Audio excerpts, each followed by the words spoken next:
Maybe in the last minute of your life you want to be something more than a goddamn savage!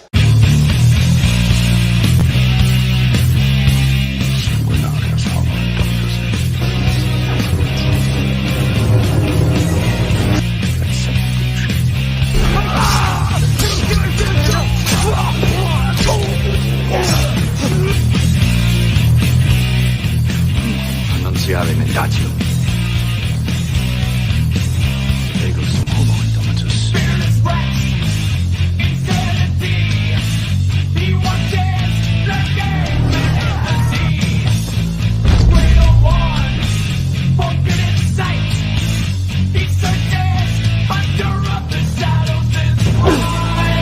You like this, girl? You like being food for the immortal?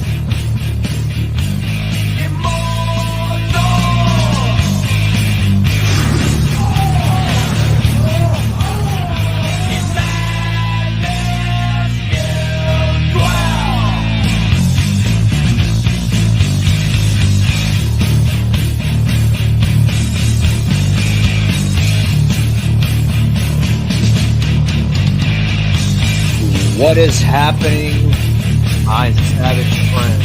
You are listening to the voice of Immortal Coil, your oracle of wisdom, revolution. It is Friday,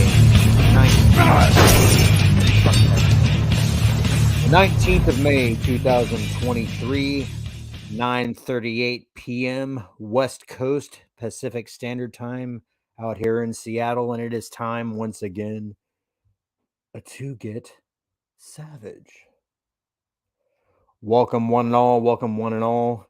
I'd like to invite you to hold high whatever it is you are imbibing and join me in the savage salute. Here is to us what is like us, not a goddamn thing.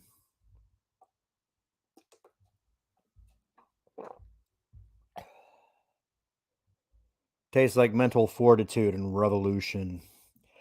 I'd like to remind you that the Savage Show is not for children.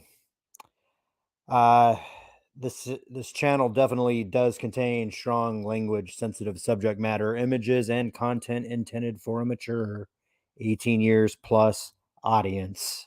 Viewer discretion is advised. This presentation contains copywritten content, however, under the Fair Use Act, Section 504C2, Title 17 of the United States Code. This content is presented for the purposes of education, entertainment through the use of parody, satire, critique, analysis, and/or social commentary by means of subjective opinion. That means that this is not your little girl's bedtime stories. We're going to talk about real shit, controversial shit, far out shit, shit that generally is not accepted in the mainstream. Be thee forewarned. Joining us right off the bat, we have Random Brad. He says good vibes. Good to have you here, my savage friend from down under. We also have Small Time Republic saying hello. Hello there. What's going on, you guys? It's interesting. I more or less decided to try to do this on a regular basis. And for some reason, I figured it would be more difficult to come up with relevant, interesting, fascinating subjects without having to retread upon tired, boring ground.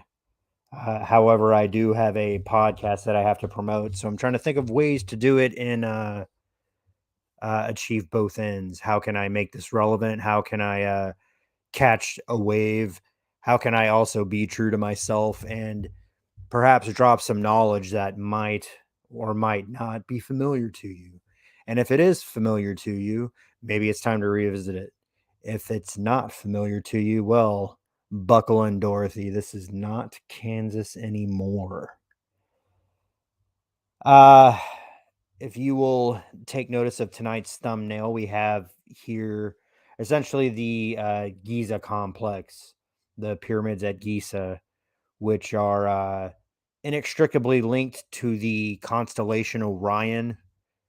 We know it as Orion. Back in the ancient Egyptian times, it was known as Osiris. Either way, these pyramids line up. Many other pyramidal complexes line up with the stars of Orion's belt. Yeah. Now, why is that? Well, some of it's due to monumental purposes, literally. Some of it may have performed other functions. And that is actually more along the lines of what I wish to speak to all of you tonight about. Um, the subject's going to be free energy. I know that's an oxymoron.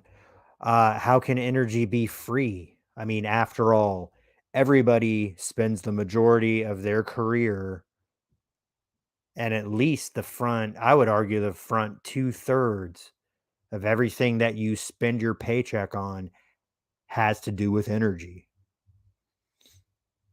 right? You get up in the morning, you put fuel in your body, you put fuel in your ride, or you're paying for a ride that requires fuel.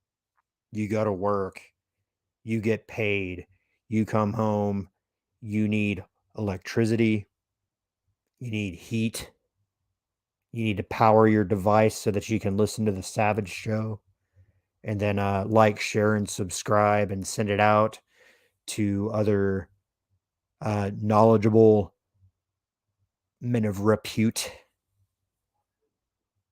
perhaps even women of repute. Do we have any women of repute? If so, go ahead and submit your resume. We're hiring. Uh, but it is an oxymoron because, as someone once said, and I'm paraphrasing them, why would you have to pay to live on a planet that you were born on? That was actually an extraterrestrial that said that. But it begs the question. Most people, the answer is because that's the way we were raised. That's just what you do when you're here. People like to attach a monetary value to life. Most people, when you put out your hand and offer to shake their hand and look them in the eye, you say, "Hi, my name is Bob Motherfucker, and my profession is," right? They don't even announce themselves as you know, I'm one of God's creatures to say, "No, I am Bob the Motherfucker and I fuck mothers for a living." Well, Bob, nice to meet you. But that is an interesting way to define someone because usually, and that's a hyperbolic profession, of course. To put it more in terms, if you say something like, "Hi, my name's Bob Motherfucker and I'm a janitor." Well, we know janitors provide a necessary function, one that society could not uh, continue to move forward without it having been performed. So, Bob the janitor, thank you. This beers for you. We no longer support this buds for you. Uh, but then there's also that sort of judgment. Oh, you clean up shit, or you clean up trash, or you sanitize the unsanitary, right? Uh, Poor Bob, his job is necessary, but he gets the shakes from society. But then we meet. Hi, my name is John, the football player. My job is to take this ball that's made out of an animal's skin and run it over a line while other guys are trying to stop me, while people who are eating meat products from that same animal whose ball the skin is covered by cheer on or jeer on because my team's wearing blue and your team's wearing red, right? But in this profession, John makes millions of dollars, and the people watching uh, sports ball are paying millions of dollars. chiefly because they don't. They need an escape from however else they've ordered their life. It's interesting and brutal science, but it's bread and circuses here on the Savage Show. So this concept of free energy is very attractive and it's very exotic. It seems to be an exotic thing. It seems to be like something that exists in science fiction, something that's way far down the road, something that we all know eventually we'll get to. Um, because mostly people have faith in the ingenuity and inventiveness of the human mind. But for whatever reason, right now, we don't seem to have that. So we're just going to keep on plugging away until such technologies are developed, which is interesting. So for our parents and our grandparents, they lived off a version of the same sort of thing that we are utilizing today. Now we do have more intricate gizmos and playthings to go along with the internal combustion engine, but this is a technology that is essentially a century old, perhaps older if you look at some of the permutations and some of the different ways that they were achieving similar effects. Uh, what is also not so widely known is that there were other means of producing energy and providing energy than the ones that are promulgated today at the forefront of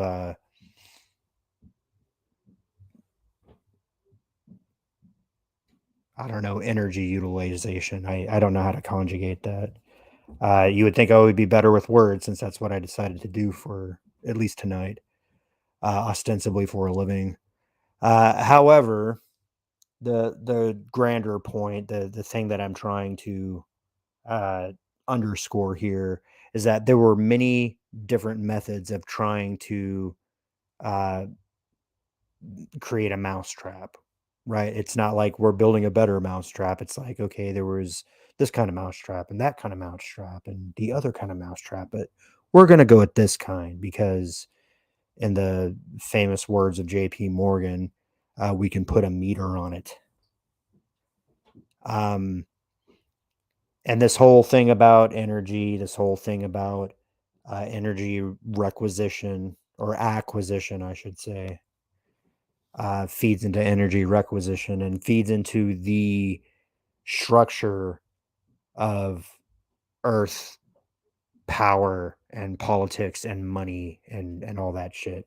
It's all a pretty good scheme when you sit back and analyze it for its deviousness, but it is a scheme nonetheless, and one that is defeatable if we examine uh, the way that the universe is actually constructed and not necessarily the ways that are pushed forth in education and school. Uh, gonna hit the chat real fast here. We got Papa Cotton. What is up, my buddy? There are two types of people in the world: those who know Papa Cotton and those who suck. And if you do know Papa Cotton, you know his real name is Wook. What's up, Papa, man? I am it's good to see you around. I'm running my mouth online once again. This guy has a really interesting Twitter feed.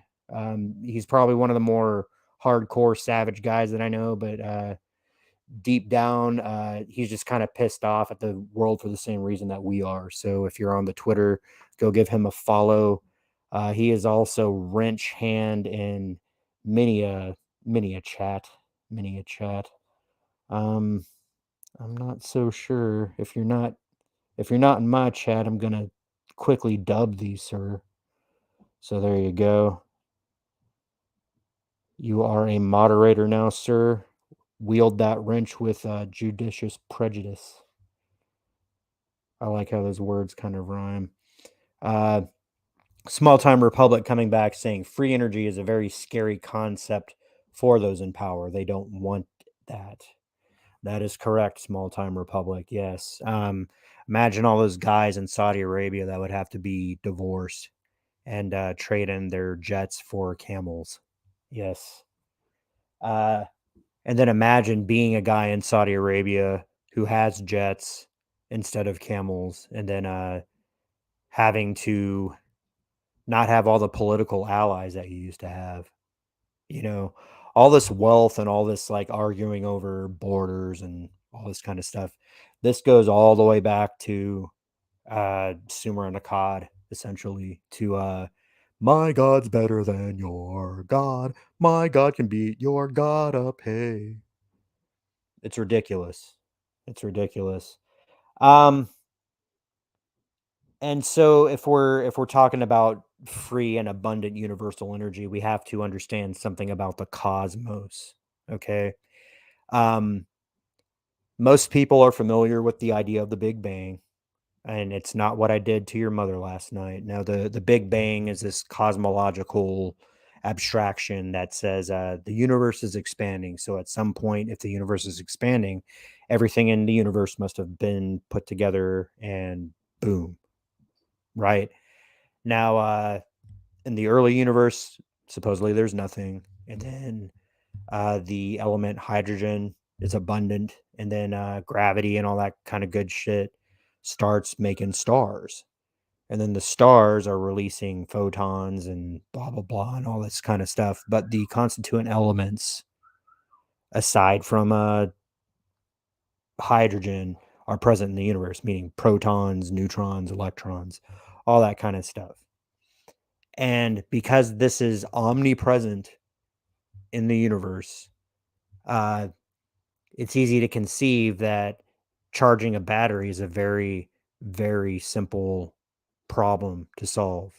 We're told that, power comes from the grid and it needs to be turned on at the station and then sent down the wires, and then it comes into your house and there's a little meter that tells you that the power's on, and then you get a bill that really tells you that the power's on, right?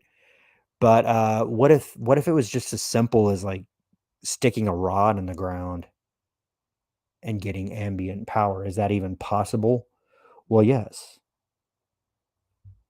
You know, it's it's a strange thing. So in the the annals in the annals of free energy, there looms three large figures. We got one that says Nikola Tesla. We got one that says uh Australian Joe. I don't really know what his last name is. Creator of the Joe cell. And then we have Mr. John Searl, which we will talk about. Looks like we just lost Papa Cotton. He didn't like the "My God is Better Than Your God" song. That's too bad. I'll see him around. He'll see you around too. Um, and then we have to look at the historical generation of power, because this is another thing that people are going to uh, say as a modern convenience. This whole idea of electricity, uh, when in fact there is evidence to say that the vast myriad pyramid complexes that pepper the earth in our prehistory days, um, and literally prehistory. Some of these sites predate the modern word as we understand it, or at least the recording of word. Um, None perhaps more famously so than the pyramids at Giza, right? Um, Now I know what you're gonna say. This is like a wild thing. It's not really that big of a stretch. I do want to share something with you here. We're going to switch it up here. We're going to share something out. Everybody knows about Giza, but not everybody knows about this thing, Bosnia. This guy's in Bosnia, and he's pointing at a hill that he says 12,000 years ago was the greatest pyramidal complex on Earth. This is from the Smithsonian. Okay, this isn't like Dickhead Joe's Porch and Moonshine tales. This is the Smithsonian, and boy, do I want to get inside their Raiders of the Lost Ark room. You know what I'm saying?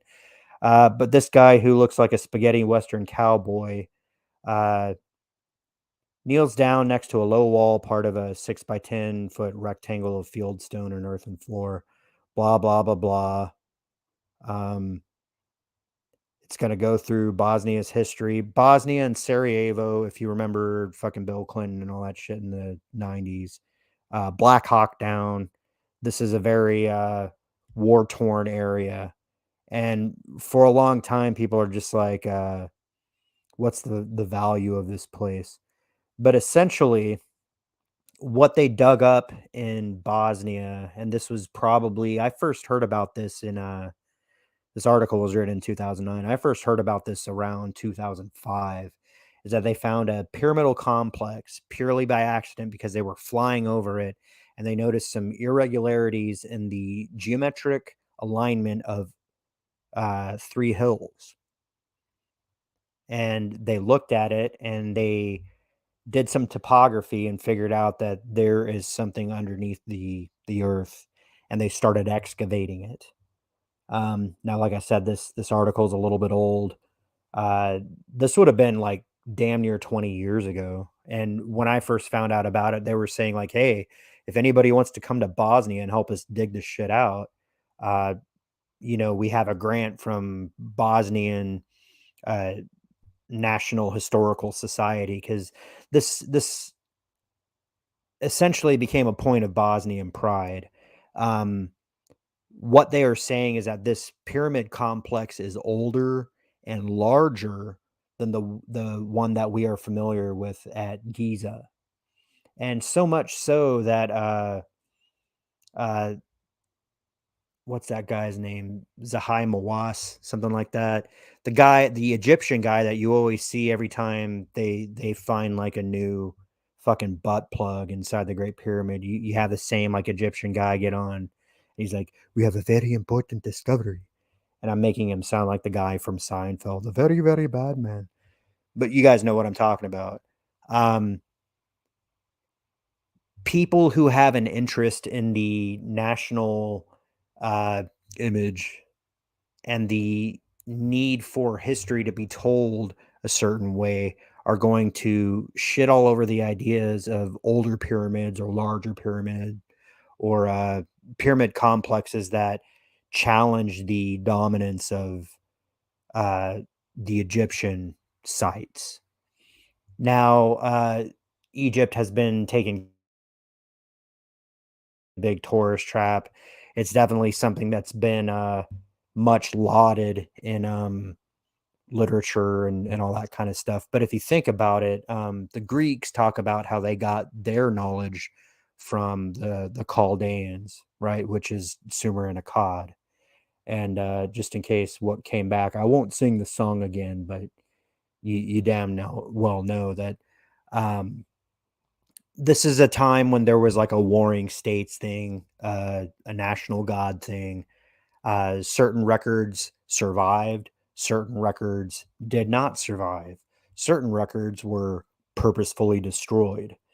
And the interesting thing here is that uh, in the instance when the Bosnian pyramids were mostly excavated and they started looking underground and they started doing like ground penetrating radar and all that kind of shit, they found that there were um, uh, underwater chambers that flowed in between all of the major pyramidal uh, complexes. And they're like, well, why the fuck would water go underneath all this stuff? What is it going to do? What's that going to, what purpose will that serve? Well, I'm glad you asked. Bosnia and the pyramids at Bosnia were some of the first that people began speculating about the possibility that these were actually ancient power plants and that they functioned off of a type of electrical generation and distribution that is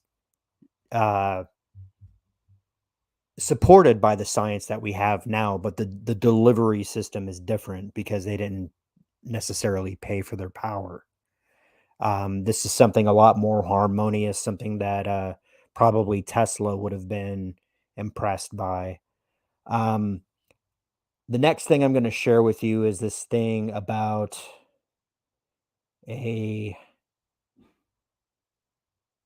this is a thing from the University of Bridgeport, Connecticut. Let's see here. It generally helps to have university documents here. Let's see. This one. Here we go. The Giza Pyramids. A history of wireless electricity transmission validated by today's science. Okay, this is written by Tamir Youssef, advisor, Professor Khaled Alethi, Department of Computer Science and Engineering, University of Bridgeport, Connecticut. So the abstract here is this paper conducts a review to a recent theory that was introduced by Christopher Gunn in 98 and 2010. This theory suggests that the ancient Egyptians had the technology to generate and wirelessly transmit electrical energy using the Great Pyramids of Giza. Also, the paper makes a comparison between the principle of this old technology to what is being developed in the present time to achieve wireless and efficient transmission of electrical energy. Okay.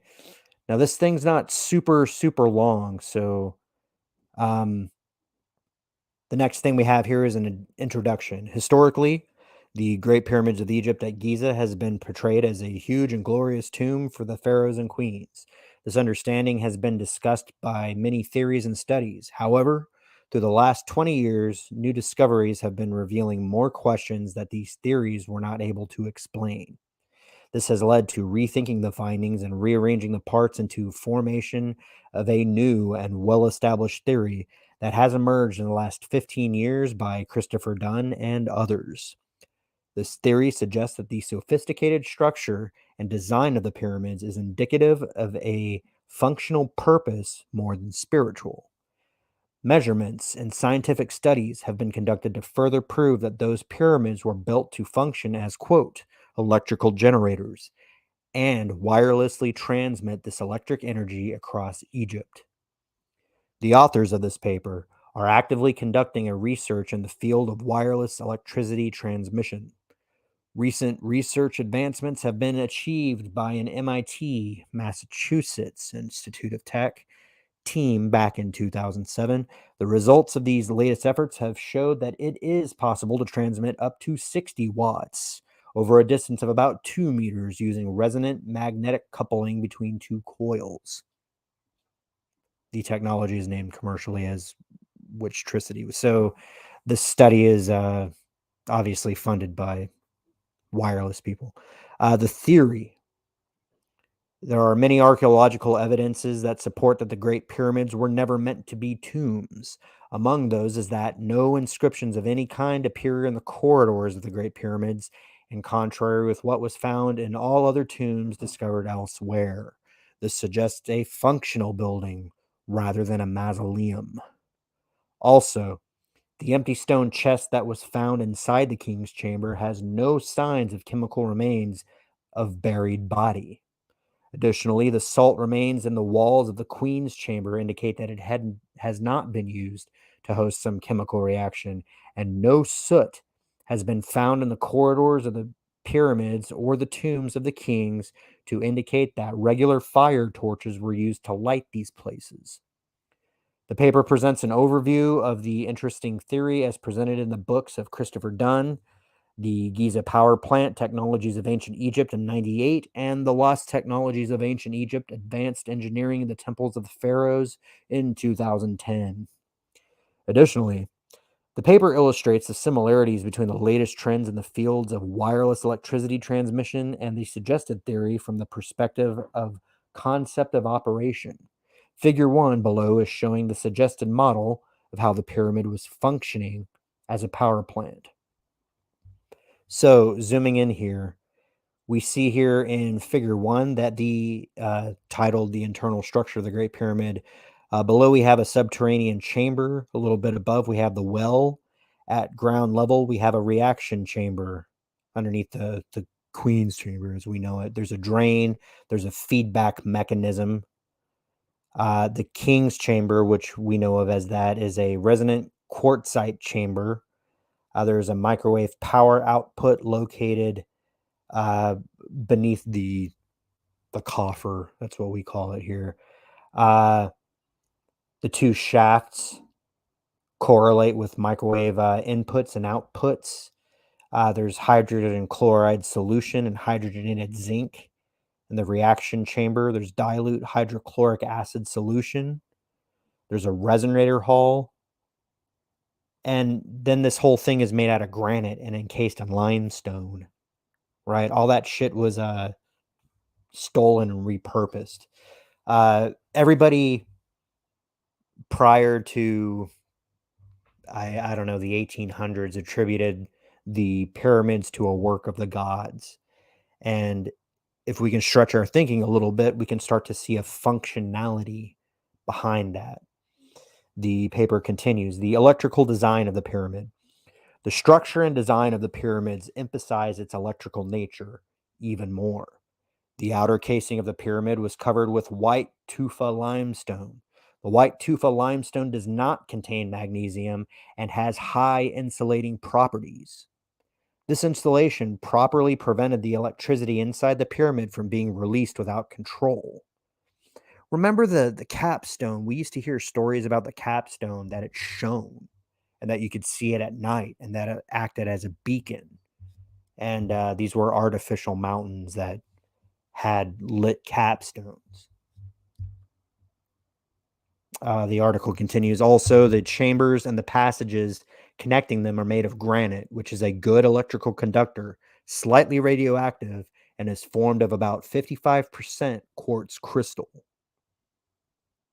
Quartz crystals are known for stimulating electrons to flow when they are mechanically vibrated or stressed, the piezoelectrical effect.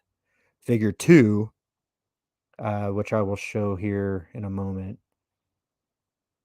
Figure 2, right there. We will break that down here in a moment. Figure 2 illustrates the principle of this phenomenon. The theory suggests that the Queen's chamber was hosting a chemical reaction to generate hydrogen. The resulting hydrogen will fill all the interior passages and chambers. The equipment that provided the priming pulses is assumed to be the subterranean chamber. The distance between the 5 granite beams on the top of the king's chamber are adjustable and will be adjusted to the frequency generated by the subterranean chamber, which is a resonance frequency of Earth. This tuning will create a resonance coupling that will cause the vibrational energy of the Earth to flow through the pyramid, which is figure 3. So we're going to take a look at these, figure 2 and figure 3. Remember, this is a study from the University of Bridgeport in Connecticut. Okay, this isn't just some dickhead waxing. You know, I'm the dickhead reading this. This is actual fucking science.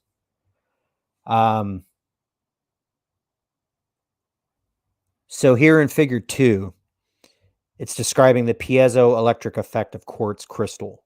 Now, if you're not familiar with quartz crystal, take a look at my profile picture. That skull is made out of quartz crystal. But quartz crystal can be found in the device that you're holding to listen to this, in computers, in watches, in cars, in phones, and just fucking everything. It's even in guitars. I mean, we have these stories, these wild stories, these fictions where crystals are like powering lightsabers and they're flying starships and they're used as means of communications. And, you know, there's stories of crystals being very integral to uh, ancient civilizations like Atlantis or Mu or Lemuria. But here we have it as a component of a energy generation in the Great Pyramid. So figure 2, vibration alternately compresses the crystal, producing electrical output. This is also how they tune the atomic clock. You have the vibration up here at the top. You have tension and compression, creates a wave. The wave interacts with the structure of the quartz crystal, which is a silicon oxygen tetrahedral. Tetrahedral. And then look at the shape of the pyramid. A tetrahedral molecule that, when compressed and squeezed in a rhythmic pattern, produces electrical energy. Figure 3 uh, says is entitled "Resonant Coupling Between the Earth and the Pyramid." What we have here is a description of a globe. The Earth itself is an energy source. The Earth itself has a resonance, the Schumann resonance. It's very well known. Underneath, the caption says a coupled oscillator will draw energy from the source as long as the source continues to vibrate. Earth has a moving dynamo in its very center. I mean, we talk about hollow Earth, and it's really more like hollow crust. The iron interior of the Earth is definitely in motion. It's creating a dynamo. It creates, the whole magnetic field and all that kind of stuff. The resonance will vibrate the pyramid, and together with all the stuff that we saw in the first figure, go on to produce electricity. Okay. So this continues here. The Witricity technology is based on efficiently exchanging energy between two coupled coils and resonators, which are equipped with impedance matching network at each coil to ensure that each coil is tuned to the selected resonant, as shown in figures 4 and 5. So here, and it's not super complicated, but basically, figure 4 says it's a block diagram of a wireless energy transfer system using resonant coupling. And then we have a simple flowing diagram here. You have your load, your electrical load. You have your RF DC rectifier.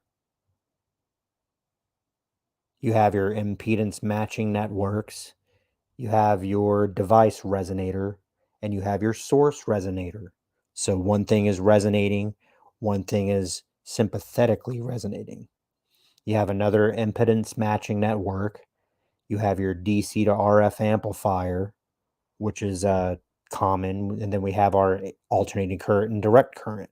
And then you have your AC mains, right? And then figure 5 is a circuitry designed for a coupled resonator. So any of you electrical engineering jerks out there should be able to understand that fairly simply. But basically, it says the Earth vibrates, the pyramids catch that vibration, amplify it, and turn it into usable power. Right? Figure 6 explains that the granite beams are not needed for weight support or for adding extra strength to the structure above the chamber. Figure 6 is titled Redundant Granite Beams in the King's Chamber. So to the left, there is a diagram of the King's Chamber. It says the King's Chamber complex with redundant layers of granite above. So the way that we are commonly used to conceiving the King's Chamber, you have like the coffin that's in the center. You have an empty room, and then you have 5 of these granite beams that are strategically placed at certain distances apart. There's a diagram pointing at each of these granite beams. It says these layers are supporting no more than their own weight and do not add strength to the ceiling.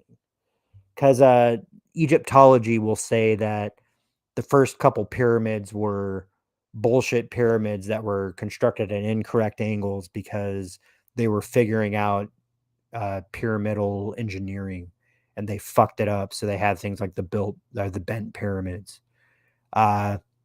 When really, if you have something like a sophisticated power plant,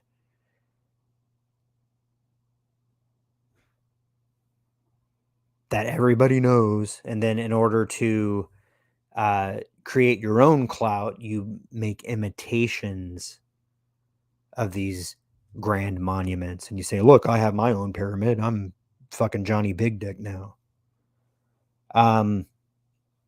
Then you have the beams that look like a house from the cross section up at the very top. The gabled blocks of limestone protect the entire assembly from the weight of the masonry above, right? So to the right, we have a diagram that shows basically the same king's chamber, but there's only one beam instead of 5 beams. Underneath that, it says the king's chamber with a less troublesome, though equally effective design. Referring to figure 1 again, the northern shaft served as the conduit or wave guide along with its metal lining to pass the microwave signal created by the hydrogen that fills the universe and constantly bombarding the earth.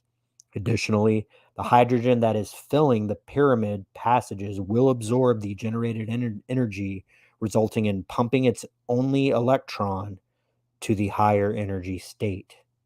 This process will reoccur exponentially so that the microwave that has entered the king's chamber as a small universal signal will become parallel to the beam of a culminated parallel beam of immense power, and then be directed through the metal-lined southern chamber to the outside of the pyramid. This energy could easily be captured for lighting and manufacturing use by wireless tuned antennas, as was shown on the drawings of the walls of some of the temples and tombs, which is figure 7. So, to the right, we have a very familiar picture. Like basically, if you ever watched Ancient Aliens or something, they always show this hieroglyph where it looks like there's a light bulb. And again, like the paper pointed out, rightly so, there's no soot, there's no fire, there's no abandoned torches, there's no chicken bones with, burnt carcasses, anything like that. They did not use fire during the construction of these things. We also have representations of wireless antennas, which, if you look at it from just like a cartoon standpoint, it looks like weird shit. But tell me, how different do these things look from the cell phone towers that we now have dominating our landscape?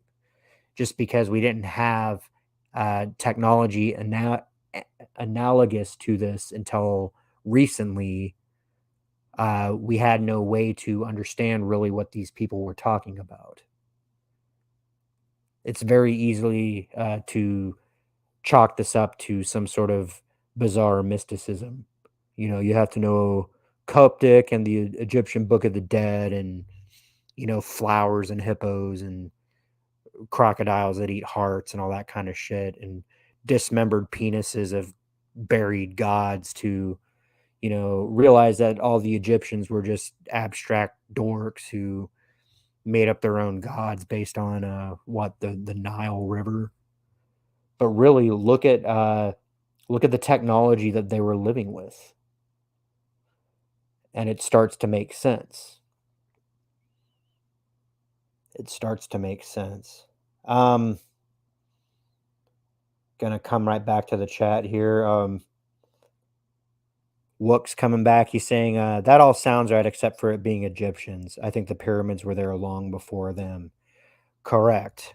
The reading that I have been doing and the type of research and generally the things that have been revealed to me suggests that the pyramids were some of the first structures built. Now, especially like Giza.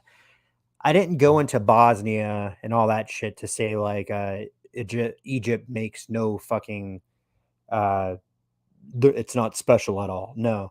Um Giza and those pyramids are the exact center of landmass in the world. Now, I'm not talking about flat earthers, but if you kind of arrange the continents like that and look at how Africa and Asia, and you have to look at it from an off-world perspective. Don't think about it in terms of magnetic north. Imagine like it's fucking outer space and you're in the Enterprise and you're just flying at whatever direction. If you come at Earth at a random angle and you're not accounting for north and south, or you're not really like caring about the equatorial plane or the ecliptic or anything like that, just look at it as a planet that is mostly water and has some continents. You will see that Giza is at the center of landmass of Earth. So why not put uh, a power plant there? If you're going to an outpost to perform a scientific mission or a resource gathering mission, you're going to need some power because you're going to need tools. You're going to need a home. You're going to need a way to store your food, to recharge your ships, to whatever. Put a power plant there. Furthermore, I mean, like if you don't want to do the whole ancient aliens thing, um, there is evidence in Sumerian cuneiform in those tablets, those clay tablets that were found in the Library of Ashurbanipal, um, that show that the pyramids were already there at the time that the clay tablets were inscribed. Um, there's evidence that the Egyptian national gods were actually analogs of the original Sumerian Anunnaki pantheon, as well as that original pantheon going on to form the basis of pretty much all the polytheistic, Zeus is dad, and then Aphrodite is whatever, all that kind of stuff. There's always a love goddess, there's always a sun god, there's always a chief god, there's always a thunder god, there's always blah, blah, blah. All these things follow very logical parallels back to the original sources. Um, and here we have this idea that, well, the pyramids can't be power plants because like there's no, and we've discovered things like the Baghdad battery, which was essentially like a clay jar about the size of a growler. If you drink beer, if you do drink beer, you know what a growler is. But inside they found traces of like acids and electrolytes, and they're like, oh shit, that's a battery. But why would people in Baghdad thousands of years ago need a battery? They didn't have electricity, or did they? Um, you have to go on my Twitter, but I posted something not too long ago that was what is known as an out of place part. It has the unfortunate acronym, excuse me, pardon me, of Ooparts, OOPARTS, Ooparts, out of place artifacts. So trapped inside solid rock, they found what looks to be uh, an electrical prong. So uh, the best way I can describe it, if you know what a vacuum tube looks like, yank it out of where it lives and then turn it upside down and look at the three prongs. That's essentially what is uh, trapped in this rock. Now, there's lots of fascinating out of place artifacts. They found like, you know, hammers and shit like that. They found shoes. They found things in rock strata that shouldn't be there. given the story that they're trying to weave about the apparent age of Homo sapiens upon planet Earth, which means either Homo sapiens is a much, much older race, or that there were other races on Earth capable of wearing shoes and using hammers, let alone vacuum tubes. But that's the subject of a different show. I have quite a bit I'm trying to present tonight. I didn't realize I'm already close to an hour in, but it's a good show. I got actual good shit, not just running off at the thing in my mouth. I just want to check in with the chat real quick. We got Tommy and the guinea pigs. Hey guys, what's up? What is up? Tommy says, yes, pyramids are everywhere in various versions, even Antarctica, if the footage is to be believed. That's also interesting. Antarctica is the only continent that every nation on the planet agrees not to go and fuck with. They will say, like, yeah, UNICEF is down in fucking Antarctica living in igloos and, petting fur seals and shit like that. But, yeah. Yeah, if you're into the hidden, suppressed history of mankind, Antarctica figures in predominantly. There's a artifact known as the what is it, the Piez Res map, and I'm butchering that name, but it is a famous cartological artifact that was apparently produced in the 1530s, somewhere in there. This is after Columbus, but before satellite imagery and people who regularly went around the world to. And this is based on a very, very old map. This is a copy of an older map that the guy produced, where it shows Antarctica's coastline to a high degree of accuracy, but without ice. So apparently this map that it was being referenced from was either before the fucking ice age, or more probably before the deluge, right? Now, the deluge doesn't necessarily have to be 100% what was recorded in the book of Genesis, but the fact that 90% of human societies record or have memory of or a version of a flood story tends to bode in favor of the fact that we're dealing with a archetypical human memory, the zeitgeist, if you will, which is also a very good documentary you should look up on YouTube sometime. Tommy, tombs is a big load of shit. Not one body has ever been found entombed. Well, Tommy, I'm glad you brought that up. That's actually going to be the subject of my next fucking slide here. Would you believe me if I told you that the whole idea of the Great Pyramid of Giza being a tomb for a pharaoh is based on one man's archaeological fucking sense of grandeur and a forgery? How can that be possible? Well, strap in, folks. I'm about to strap on. I'm about to fuck your ass with knowledge. Okay. This is from rickrichards.com. This is actually summarizing information that was presented originally by Zecharia Sitchin in his book Stairway to Heaven. Now, love Sitchin or hate him, this is actually has something to it. This isn't just him going like, yeah, the gods drove spaceships. This is actual based on earthly records that can be verified. Okay, and this is very compelling here. Okay. The smoking gun. The drawing below is Khufu's cartouche. Now, Khufu is and it's Khufu, right? You have to make you have to clear your throat a little bit before you say his name. Khufu. The drawing below is Khufu's cartouche, bless you, as it was discovered in Campbell's chamber and drawn, physically recorded in Colonel Vyse's journal, May 27th, 1837. Are they going to talk to you about who Colonel Vyse is? Okay. Colonel Vyse is the guy who, so Egyptology became very sexy following the translation of the Rosetta Stone.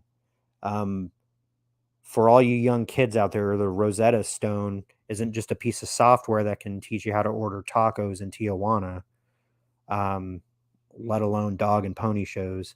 The Rosetta Stone was an actual artifact where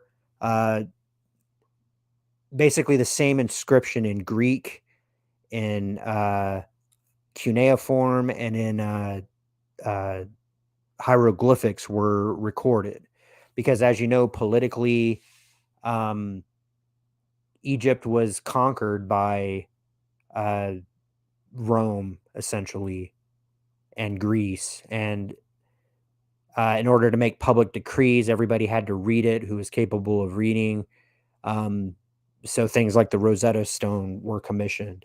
And even though the Rosetta Stone has a fairly straightforward public address on it, the fact that it was recorded in 3 languages, 2 of which were known to scholars at the time, but the art of reading hieroglyphics was lost. Famously, things like the burning of the Library of Alexandria occurred, and people just forgot how to do it. So the Rosetta Stone was huge. And then when people figured out that ancient Egyptian survives as the spoken language Coptic, then they were able to put things together. And then they were able to ascribe meanings to hieroglyphs based on the cuneiform and the Greek. So after that happened, everybody got a hard on for Egyptology, right? Everybody who wanted to make their name would go to Egypt and they would try to dig up a mummy, or they would try to find some queen's fucking chastity belt, whatever. They'd find somebody's like golden cod piece and they'd be like, yeah, look at me, I'm fucking pay me. And that whole like archetype, like the whole reason why Indiana Jones is a thing is because of ideas like that. Like, we're going to go, or Laura Croft, you want to stick it in Laura Croft's butt, but the idea that she's going into some like sealed off fucking place that we haven't been to in hundreds of years, and there's something in there, that all goes back to this kind of thing. So instead of it being Laura Croft, or instead of it being Henry Jones Jr., because Indiana was a dog's name, this one was Colonel Vyse, and I believe his name was Henry Vyse. Colonel Vyse, back in England, you couldn't just, like, unless you were independently wealthy, you couldn't just go to Egypt and start digging. Typically, you'd have a patron of the arts, right? I know everybody has Patreon, but Colonel Vyse essentially had to go and pitch his idea for an expedition to Egypt. And he had to convince the people funding him that he was actually going to find something. So in order to do that, they usually bring out maps, or they bring out like parchments or scrolls or something that says like, hey, this leads me to believe that if you give me money, I will go in there and I will find the bra of Cleopatra, something like that.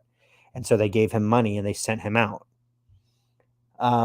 That's essentially who Colonel Vyse is. He is funded to go to Egypt under the theory that he can discover who built the Great Pyramids. So here we go. The drawing below is Khufu's cartouche as it was discovered in Campbell's chamber and drawn, physically recorded, in Colonel Vyse's journal, May 27th, 1837. So here's 2 figures. Okay. We have a figure on the right, which is the cartouche, and then you have the figure on the left, which is a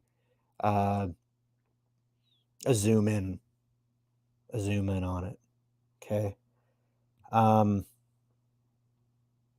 Just making sure, like, check it up on the chat, making sure I'm not missing anything. I'm glad you guys are enjoying the discussion. All right, we're welcoming in Adega Outlaw. Hey, what's up, buddy? I appreciate all you guys stopping by. Do me a favor, hit the thumbs up. It really helps the algorithm. We want to get the views on the video up. We want this to go out because people aren't talking about the pyramids being electrical power plants, and they're certainly not going to talk about evidence that they're not tombstones, and the fact that this is the whole idea that it was based. The whole tombstone thing is based on the fact that the name of the pharaoh Khufu was found graffitied at the very fucking top of the Great Pyramid, and it was written in red ink and all this kind of shit. So this article is going to debunk that. Below the cartouche, it says the sieve, the circle with 3 vertical or diagonal cross hatches, is clearly incorrectly drawn. I'll repeat that again, incorrectly drawn. This cartouche even contradicts the cartouches found earlier in Lady Arbuthnot's chamber. Arbuthnot's chamber. You're going to have to forgive me. Egyptian is not my first language. Some people may think this incorrectly drawn sieve is insignificant, but I believe it's very significant. During pharaonic times, the pharaoh's name, the king of fucking Egypt, I put the fucking emphasis there, would never be misspelled like this. So here we have figures 3 and 4. Figure 3 is the drawing of the sieve in the cartouche in question. I'll zoom in for you guys so that you can see that a little bit. You see in figure 3, you have a circle, you have a little squiggle in there, as opposed to figure 4, where you have a circle that has 3 lines through it. Okay. Figure 3 is the drawing of the sieve of the cartouche in question. It was drawn in Colonel Howard Vyse's journal, May 27th, 1837. That's what we're looking at in figure 3, May 27th, 1837. Figure 4 is a modern day photograph of the same sieve. The complete cartouche can be found on page 1 in this section. This is Egypt6.html. I assume he is referring to Egypt1.html. If you're interested in how that looks, go pay rickrichards.com a fucking visit. One of you wrenches, you can throw that in the chat. I will link that in the description post-broadcast. Do the above sieves look the same to you? No.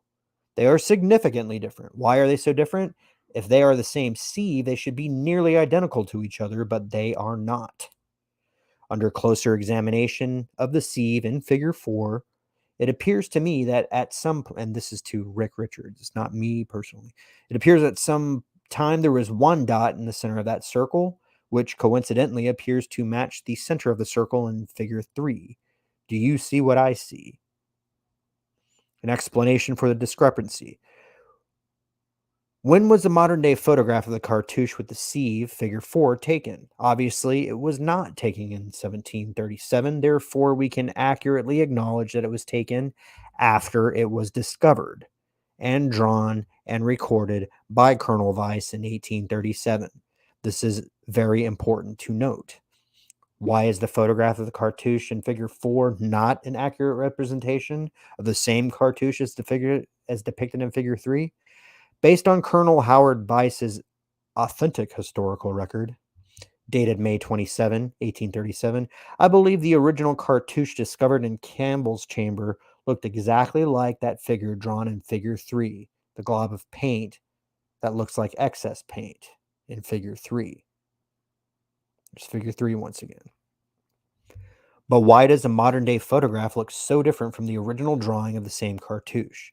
I believe that days or years or centuries or millennia later, someone, Colonel Vyse perhaps, or a modern day Egyptian restoration project, realized the circle needed 3 cross hatches inside it in order to correctly spell the letters Kh, as in Khufu, and painted 3 cross hatches in the circle, the middle cross hatch covering the original dot in the center, which is depicted in figure 3, a circle with a dot.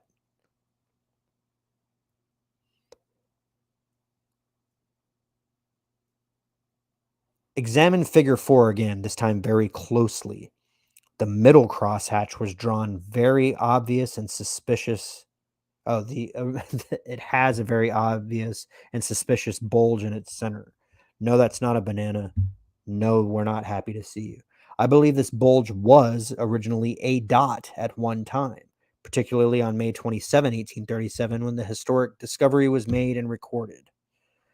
If those of you are wondering about the red ochre paint used by Vyse to paint the inscriptions, interestingly enough, the same red ochre paint the ancient Egyptians used was still in use in 1837. When you look at all the drawings of all the cartouches and all the relieving chambers, you can easily see a pattern of discrepancies.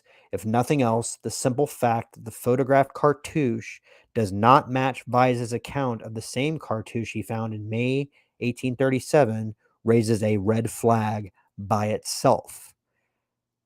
The author suspects that someone at some point in time forged a cartouche of Khufu in the Campbell's chamber, as well as the cartouches discovered in Lady Arbuthnot's chamber. But who would do such a criminal deed and why? Many would, many did.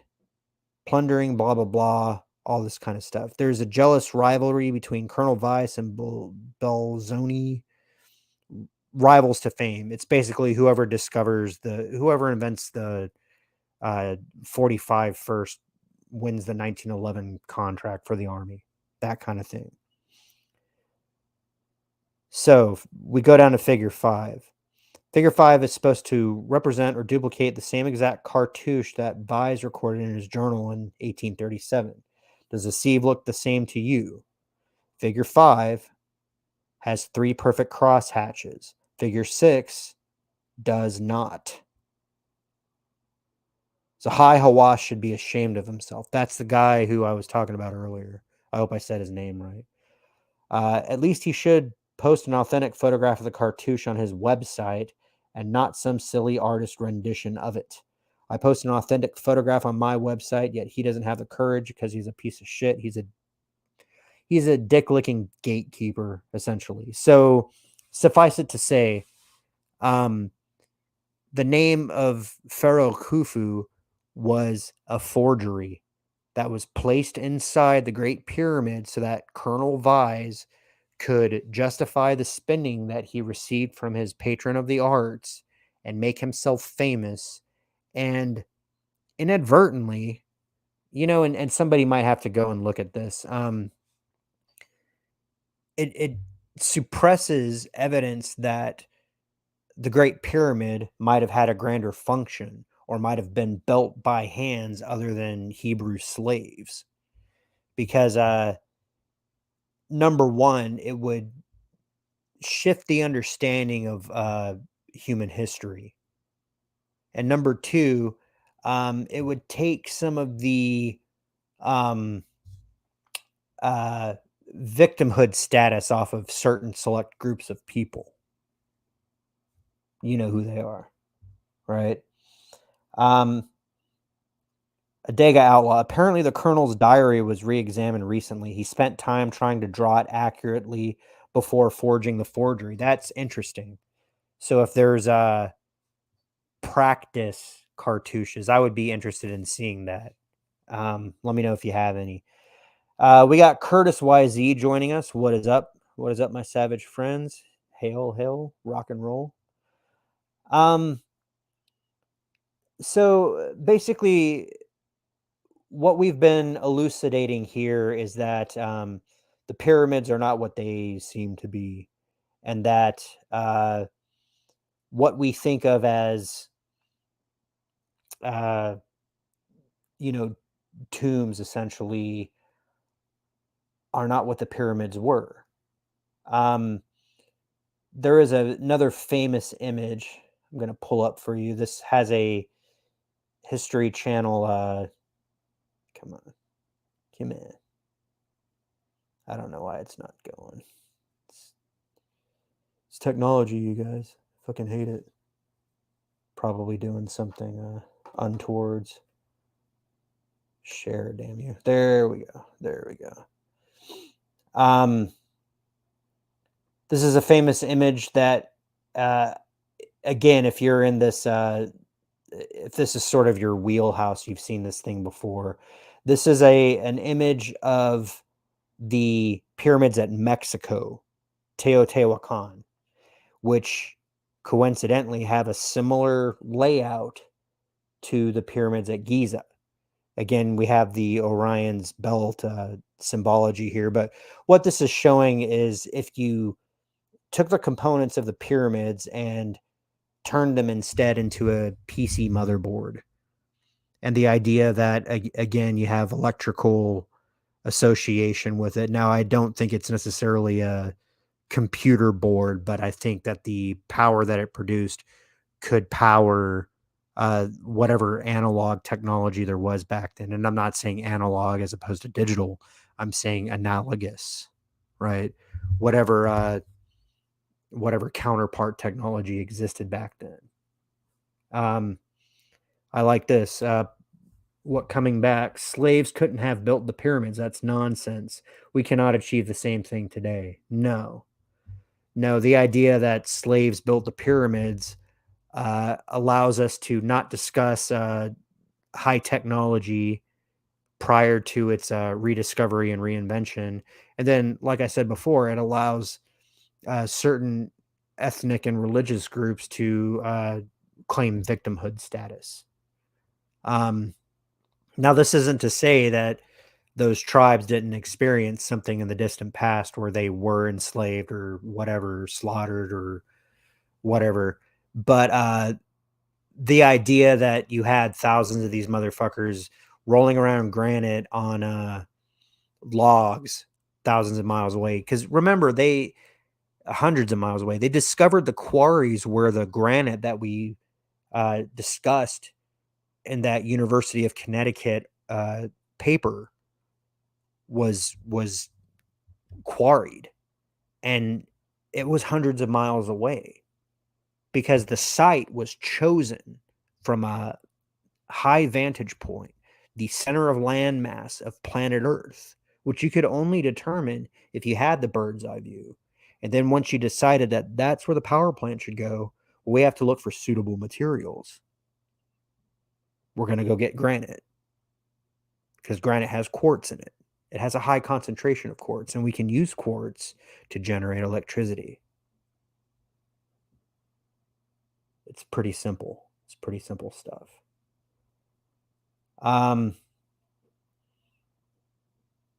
So yeah, let's go back to here.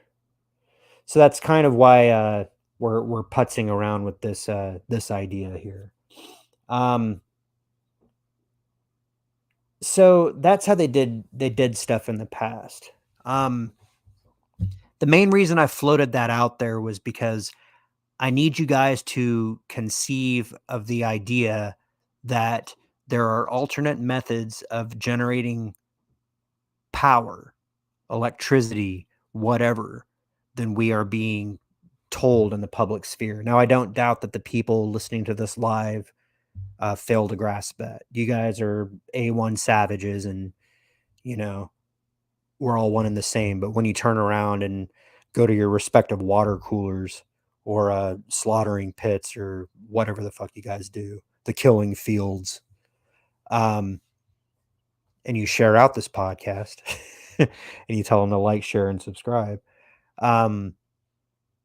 this is going to be incrementally leading up to where I'm going. And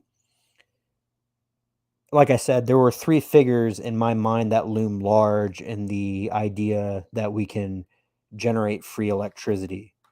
We have Nikola Tesla, who very famously was blackballed and stonewalled and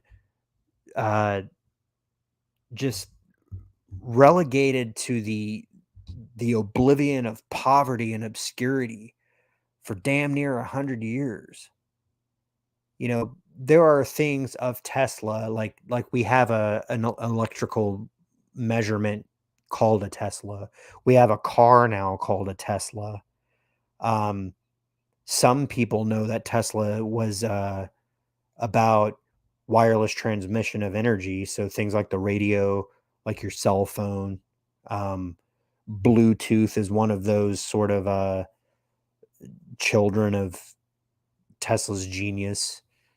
Some people think he was just David Bowie in that Wolverine movie, right? Wolverine and Batman hung out with David Bowie.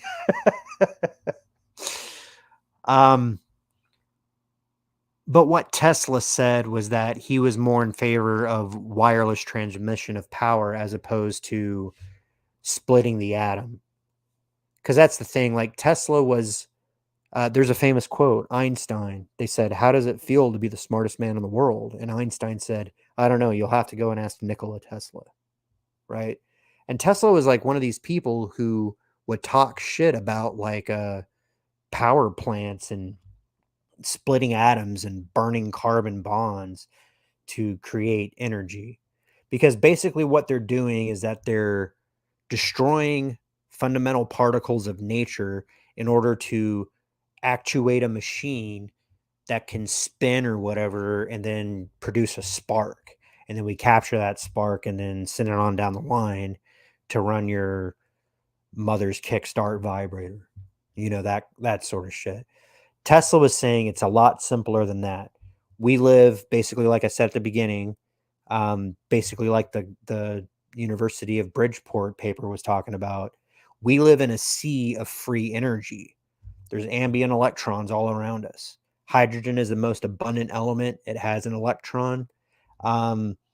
We'll talk about different theories about electrons later on in the broadcast, but just so you know, right now, that's where Tesla's brain was. He's like, we live in a sea of ambient electrons. And if I can just stick an antenna on the ground, attune it to Earth's resonant frequency, and create that resonance, then I can boost it up to millions of volts and then send that all around the fucking planet. And then guess what? Anybody else who has the similar antenna can get free energy. You know, we can power our cars that way. We can power our boats that way. We can power our phones. We can power our whole lifestyle. Because you know why Tesla wanted to do that? Because he was a humanitarian. He said if people didn't have to worry about producing power, then we can go on to higher pursuits. Tesla did famously invent a death ray, or provide a prototype of a death ray.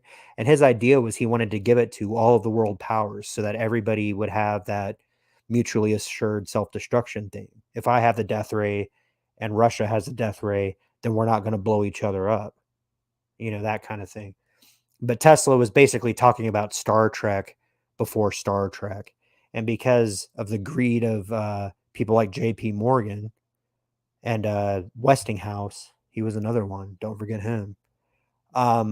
We could have had this Star Trek fucking reality like 100 years ago. But these men are more interested in putting an iron collar around your neck, your children's neck, than they are in the evolution of humanity. Because an evolved humanity does not figure into their plans. But that's a different broadcast. I'm here to talk about free energy. All right, I'm gonna check back in with the chat here. Look says they said they floated those stones down the Nile. They floated the fucking stones. Haven't had it. They floated it, but not on water. Okay, that's what I was thinking. Okay, so yeah. I get what you're saying. Random Brad's coming back. He says Tesla added free to electricity, so he was destroyed. Yeah, the famous quote being, like he took them to Wardenclyffe. Wardenclyffe, they show it in pretty much every Tesla documentary, but that's that big fucking tower that he built out in Colorado. And there were lightning storms, and people were like, "Oh, old man Tesla's at it again." He brought out J.P. Morgan to look at it, and he's like, "Well, here it is," you know. And J.P. Morgan's like, "Well, what does it do?" And he goes, "Well, you know, it beams electricity all over the fucking place. Like everybody, like we put up enough of these towers, everybody can just tap into it." And he goes, "Great. Where's the meter?" And Tesla, you sweet poor bastard Tesla, he said, "It's free. There's no meter. It's free." And so yeah, they destroyed his reputation. They ceased his livelihood, and they basically shit talk him in the press. He became the prototypical mad scientist, right? Tesla. I could talk about him all night, but basically, I'm invoking his name to um, communicate the idea that there is a disparity between the idea that you can siphon ambient energy, or you break apart pre-existing material to extract energy from the molecular bonds. Okay. Now, we looked at evidence of a power plant that did that, which I think everybody, at least everybody watching the live broadcast, believes that the engineering for such a structure was beyond human capability, or at least the humans native to the planet at the time. We together are going to look at another type of extraterrestrial sort of method of creating energy. Okay. Look at this. We got author Stephen fucking Walton. Hail, brother Immortal Coil. Hail, my savage friend. Walton has actually been doing pretty good about reinventing himself. He's talking about how to break the bonds of abuse in your life cycle. And I really applaud him. I think that's a much better use of his time than what he was doing before. He still likes to write books and ostensibly fuck trees, but he's on to bigger, better things. And I think once this new book is written, he's going to surprise us once again. So thanks for swinging by. We appreciate that. You guys go check out Stephen Walton. He is a very old friend. Yeah. The chat is fat tonight. Yes. Thanks for coming in, Stephen. We're talking about free energy. We're talking about and not like psychic magical energy. We're talking about generating energy from 0 point, and how the pyramids were actually power plants. And now we're going to talk about how a different extraterrestrial society generates power. Not for the purposes of their society, but for the purposes of interstellar travel. Have you guys ever heard of a guy from Las Vegas named Bob Lazar? Now, I talked about Bob Lazar a little bit last week, and I just kind of barely touched on it, but I have a little bit more time this evening. And the fact that I had a whole topic prepared. We're going to talk about what Bob Lazar says is the method of generating power and propulsion in the extraterrestrial craft that he was tasked with reverse engineering.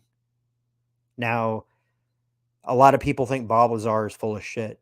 I actually spent, I've known about this guy since he came out in like 1989, 1990. He was one of the first whistleblowers to come out and credibly offer evidence that the U.S. government is hiding its current level of technology, and the fact that we've been visited, and the fact that we have some of these things. The way he tells the story is that the government doesn't altogether know how to use it exactly, but it knows how to fly it. It conducts regular tests, and that he was shown the propulsion system and asked to recreate it using Earth-based materials. Now that's almost his direct quote, because the materials that he was presented were exotic materials. So what does Bob Lazar have to say? Well, we're going to zoom in here. This is kind of a silly drawing from eBay. I don't know if I can do that. Let's see if I can. letting me zoom in because this is stupid. So if you look at the square off to the right, okay, you're gonna see a couple of things. You're gonna see in the upper left hand quadrant, um, you have a central cone surrounded by a half dome that's sitting on top of a square plate, and then you have a shaft that's going straight up. According to Bob Lazar, this is where the fuel source was placed in to interact with the reactor of the ship. Now, if you look, you can see off to the extreme left, and in one of the thumbnails, you see a UFO surrounded by a heart that's supposed to represent a gravitational wave. If you look to the extreme right in the upper right hand quadrant of the eBay square, you'll see a cutaway view of the scout craft where you have three decks essentially. The middle deck contains the reactor, it contains seats. The lower deck contains gravity amplifiers, and the upper deck contains uh, crew operational space, and then the very top of the craft has a antenna sticking out. From the antenna all the way through to the gravity generators represents one solid piece of mass. Uh, the way that it worked, Bob Lazar says, is there is a chip which fits in the palm of his hand, and it's machined into again, a pyramidal shape of element 115. I don't know if 115 is in here somewhere, but if you know anything about the periodic table of elements, 115 was only recently synthesized in labs. And 115 is one of those elements that do not occur naturally on Earth, but when it is synthesized, it falls in the stable metals category of the periodic table of elements. Now, I'm sorry if you guys didn't do well in chemistry or science or whatever, but this is one of those things that you kind of have to roll with me in order to fucking dig this. Okay. 115 on Earth was synthesized by bombarding lighter elements with extra protons and neutrons, essentially adding to the mass of the nucleus and forming a new element, which is insanely hard to do. You have to have like gigantic particle accelerators, and this is before CERN. So this is like when was this? This was like in the 2000s, you know, and element 115 was this like mythical fucking substance in UFO lores, right? Um when they finally did it on Earth, it's not like they produced like a fucking gold Knox volume of gold worth of 115. They created 4 atoms of it, and it had a half-life of like 30 seconds. So it's like, yep, it's there, cool. And now it's gone. Right? It's like that South Park episode. We're going to take your $100 and now it's gone. Bob Lazar says that the widget of 115 was placed inside that cone. Now, if you look in the bottom left of the eBay quadrant, you'll see that there is a cone-shaped receptacle. There's a lid that goes on top of it, and then there's like a little sippy cup straw that goes down, and it goes underneath the craft. It goes to the gravity amplifiers. 115 is excited in the craft and turned into element 116. 116 creates antimatter, and the antimatter is used inside the gravity amplifier to produce what on Earth appears to be an anti-gravity wave. So essentially, Bob Lazar is saying that these gravity amplifiers kind of function like a sound speaker, which if you know about a sound speaker, like inside of a stereo or a guitar amplifier or a bass amplifier, there's a paper cone. It pushes sound waves outwards from it. Instead of a paper cone, it's this exotic metal, and it pushes gravity waves. And when this gravity wave encounters the Earth's gravity or whatever high gravity mass body it happens to be operating on, it pushes against the gravity field and produces lift in a way that's different than what we understand lift to be, because we're always trying to push a vessel faster than the Earth's gravity by interacting with its atmosphere somehow. But this thing doesn't need an atmosphere at all. It just needs a source of gravity. Bob Lazar says that element 115, since it's not found on Earth, is actually taken from collapsed star cores. And that the entire craft is basically made out of the same material. There's no rivets, there's no bolts, there's no putting it together. It's like it was like injection molded or some sort of thing. This is according to his testimony. He has a 7-hour long autobiography on YouTube. If one of you guys find it, throw it in the chat. It's 7 hours. If you drive really fucking far or take public transit or something, it's a really good listen. But yeah, so that's essentially how free energy is made here. And this is a big reason why UFOs in general are suppressed, is because if the government says, yeah, aliens are here, they've been here for thousands of years, and they, we actually started seeing them in mass when we started splitting the atom, and they followed around our, uh, not only us, but like the Germans and the English in World War II.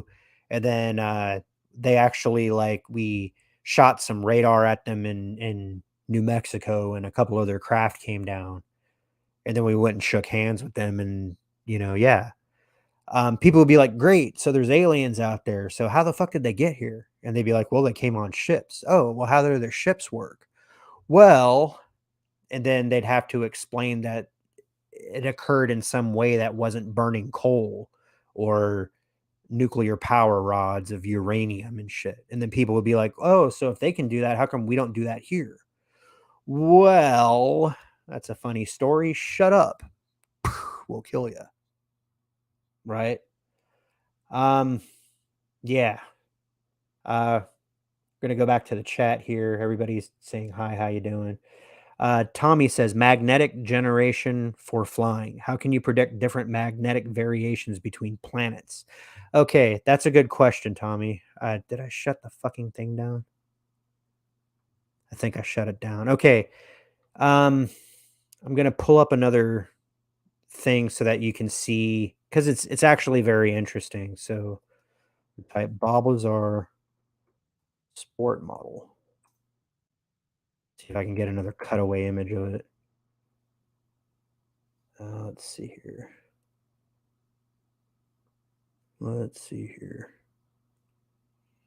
I'm such a fucking dork about this kind of thing because it's plausible. Let's see here. Open image. Back to StreamYard. Share the motherfucker.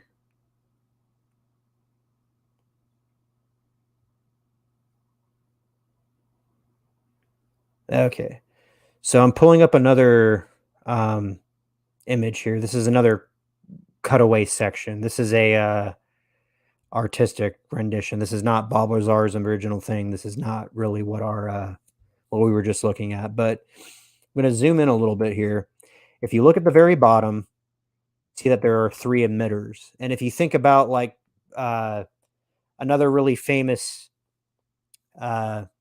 depiction of what I like to call scout craft, okay, because you have a mothership or whatever, that shit that's, those big rod shaped ships like they talk about in the rings of Saturn.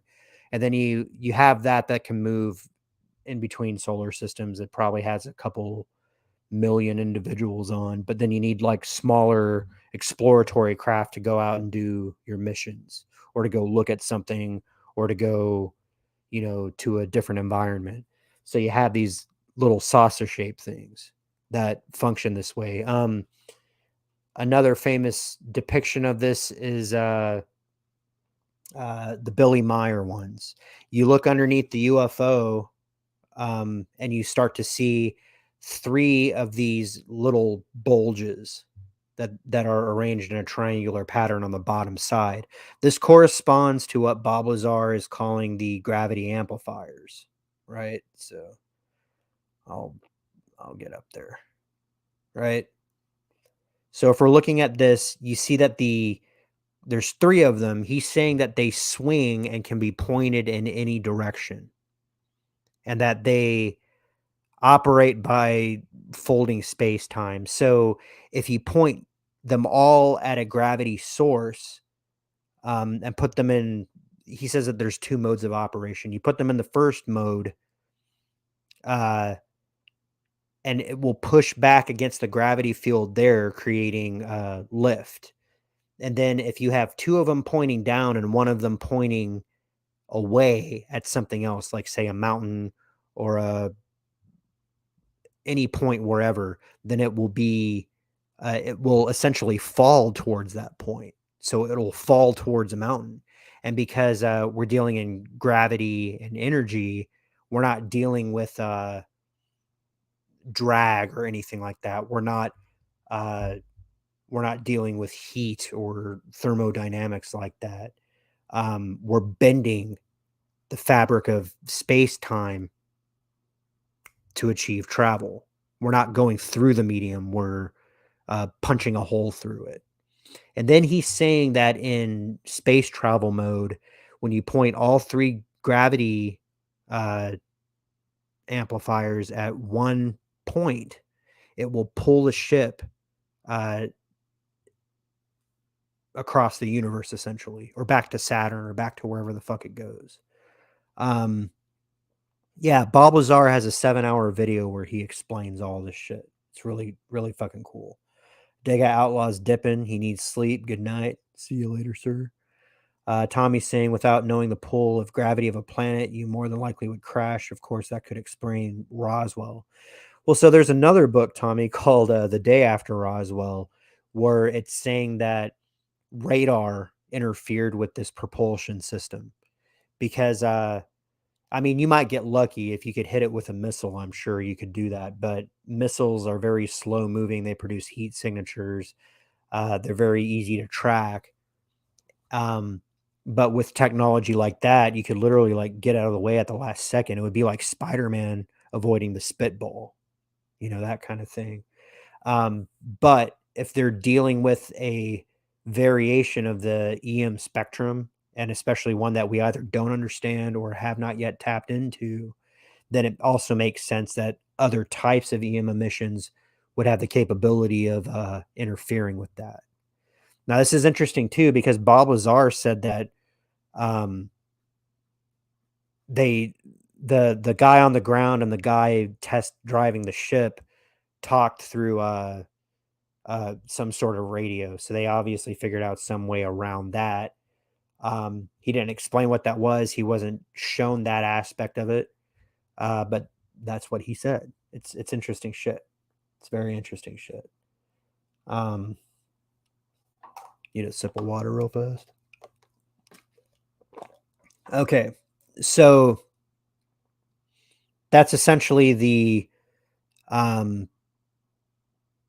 story behind the propulsion of the scout craft, right? The sport model that Bob Lazar says. So again, the purpose of presenting that was to show the difference between a power plant that was constructed on Earth to provide energy, and then the means of energy production necessary for the purposes of propulsion through interstellar space and through terrestrial airspace, right? And again, like Tesla says, it's a lot more. It takes less effort and is more harmonious with nature to siphon off the natural ambient energy than it is to take something like, say, element 115 and destroy it. Even though he said like a handful of that thing could last like 30 years, there's still like an appreciable destruction, a loss of matter, a reaction that has to occur in order to do this. Now, I set all this up because I'm going somewhere. There is actually a superior method to both of these that exists and has existed on planet Earth since at least the 60s. The guy's getting really fucking old now, but he's still alive and kicking. But before I do that, I do again, I want to say what up to the chat. I appreciate you guys coming out. Make sure you're liking the video, share it out, all that good stuff that's good for the algorithm. After the conclusion of the broadcast, I'm going to be putting timestamps on it. I'm going to be putting hashtags on it, so hopefully people will find their way back to here. So one of these like gimmicky sort of things. If you follow me on Twitter, most of you guys follow me on Twitter. Some of you guys probably know me from guest appearances on shows like Stevens runs a show that I've been on quite a few times. I'm on United Resistance on Supreme Heretics channel sometimes. I do guest spots here and there. But stuff like this is really what I'm passionate about. Hidden history, communication with non-human beings, psychic, mystical arts, that kind of shit, magical stuff, things that we would consider magic, manifestation, human potential, life between lives, what happens after death, past lives, reincarnation, all that kind of stuff. That's in my wheelhouse. That's why I'm a Crystal Skull. That's why I have Immortal Coil as a weird name like this. So I have a Twitter where I basically go on and make fun of normal people. Over the I guess over over winter 2022 to 2023, I started becoming aware of this kid, Andrew Tate. Andrew Tate's really famous in the red pill sphere. He's really famous for being really rich and running his mouth. He caught some accusations that have yet to be proven in a court of law, but he has experienced, detainment and all this kind of stuff. So he likes to show off how rich he is. He posts pictures of his car and his house all the time. I think Mark with a C just did a video about him because he talked some shit about Star Wars or something like that. He said he hasn't had time for Star Wars. That's fine. Star Wars isn't everybody's bag. I don't give a shit. But Andrew Tate posted a tweet May 17th, 2 days ago, where he said, bored, giving away $50,000, which I'm sure he's talking about US dollars. He lives in Romania. In less than 72 hours. To qualify, 1, retweet. 2, sign up to the mail list on cobratate.com. 3, tell your parents you love them. 4, tell me which charity you'd give $10,000 of the money to in a comment below. So I commented and I said, give it to John Searl. $50,000 to John Searl. And I have no reason to believe that Andrew Tate would ever listen to anything I say. But I said that for 2 reasons. Number one, on the off chance that he ever actually did fucking read it and goes, who the fuck is John Searl? Then he might go down a rabbit hole and realize that it's a good idea to do. But more likely than not, people who are thumbing through this particular tweet might see it and then go do the thing that I wish that he would do. The thing that I am about to present to you. Okay. What we have here, did that load up? Do you guys see that? No, not yet. Okay. I got to share that. What I'm about to present is a 4-minute video, which describes a device called the Searl effect generator, which was invented by one John Roy Robert Searl. Oh, there we go. Random Brad put the Bob Lazar documentary, 7 hours. Yeah, go check it out. I would advise that you download it, put it in your YouTube downloads, and just listen to it when you're cutting the grass or driving from fuck Dickingham to Dick Fuckingham, that kind of thing. Real quick, I'll tell you who John Searl is. John Searl was born in the 30s, like I want to say 36 or 39. He is extremely old. He is approaching 100 years old. And he essentially was born deaf. And his parents thought that he was mute and deaf and dumb. So they gave him up, and he was taken into a boys' home where when they figured out he was deaf, they taught him how to read and all that kind of stuff. He essentially figured out a way to hear. And then once hearing aids and shit came out, he was basically good. But he learned how to read lips. And of course, he knows how to read, so he can kind of tell what most people are saying as long as they're staring directly at him. I think now, like once he's older, he has some sort of implant, because I've heard him on radio shows and that kind of thing. But John Searl,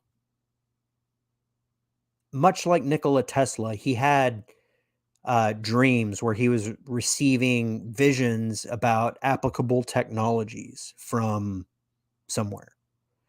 A lot of people speculate Tesla was talking to aliens. I don't really think it works that way. What we'll find when we do as Tesla recommends and start studying non-physical phenomena,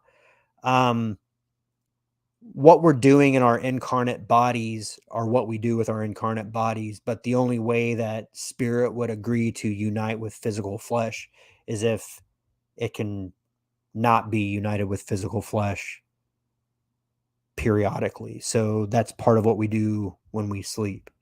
We drop our body. We're like, fuck this. This world is heavy. This world is fucked. I'm going to go fly and do something, whatever I want. Sometimes you bring your brain with you, and you bring the ability to recall what you're doing. Sometimes you just create unfettered, and sometimes information is given to you. In the case of Tesla, all of his designs was given to him through his dreams. And in the case of John Searl, this thing that I'm going to show you in this video was given to him in a dream. John Searl grows up. He joins the military for a little bit. And in the 40s and the 50s, he embarks on a career as an electrical engineer's assistant. And he is presenting new concepts, and he's talking to his people that he's surrounded with, and he attracts the attention of what he calls an anonymous benefactor. He won't say who this guy is, but he says it was a wealthy gentleman. This is in the 50s, late 50s. And this gentleman listens to what he has to say about his theories and agrees to fund him so that he could, he's like, well, you can talk all day. Why don't you build one of these things? And he goes, okay. Except it's in British. John Searl builds a machine like this one that I'm about to show you in this video here. Tommy, he's going, Twatter is a war zone. Jesus Christ. Yeah. The war for the hearts and minds of the youth is being fought in the social media sphere. Hardly anything of worth is being tweeted, and most social media is hypnotizing you with bad language, bad grammar. They're getting you to over-identify with the body. If they're talking about the mind or the spirit, it's more along the lines of, work out and achieve six-pack abs and, whatever, become a millionaire. Tommy points out 4 minutes is longer than the average attention span. From what I've seen in social media, there are a lot of scatterbrains out there. Hell, most of them forget their own nonsense they can spout. Yeah, we're not talking to them. All of this is lost upon simple minds. This is a high IQ discussion. We are discussing things that are fundamentally capable of changing the trajectory of humankind. Which is why I had to kind of rib Andrew Tate about this. But okay, I'm going to shut up and show you the video here. We're going to move into full video mode. This is 4 minutes 58 seconds. It's a little bit corny, but proof of concept. Just shut up and fucking listen to it.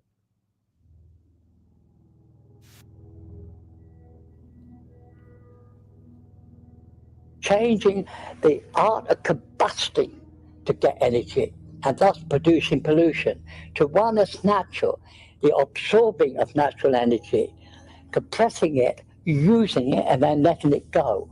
You burn nothing in the process. Conventional motors, when you take more and more part, they get warm because obviously there's less electrons and they got more room to buzz around and put more energy, heating up to the point the motor sees up. In this case, as the electrons come out, electrons are being drawn in, so it can't get hot. You've got a constant flow being drawn in.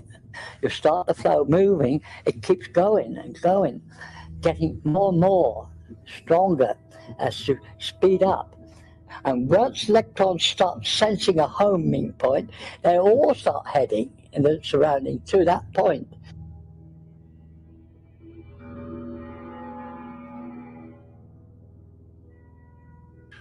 So relatively speaking, it is positive here, negative out here.